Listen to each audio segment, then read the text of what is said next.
একটা খুব মজার গল্প শোনো।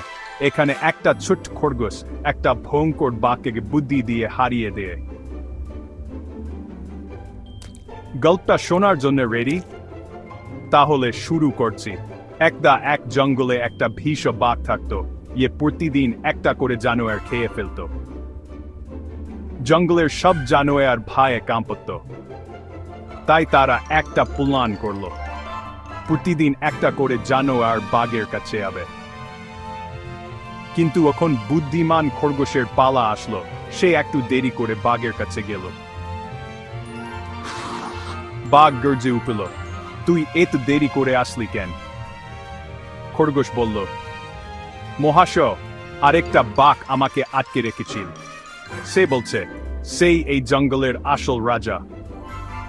রাগে ফিরে আওয়া বাঘ বলল, ওই বাঘটা কোথা, আমাকে দেখা।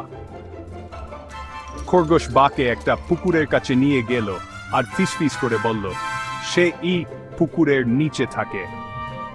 বাঘ পুকুরে ঝুঁকে তার নিজের প্রতিচ্ছবি দেখল আর ছাপাং পুকুরে জাপ দিল আর কখনো ফিরে আসলো না। খরগোশটা হেসে বলল, বল থেকে বুদ্ধি বাড়ে।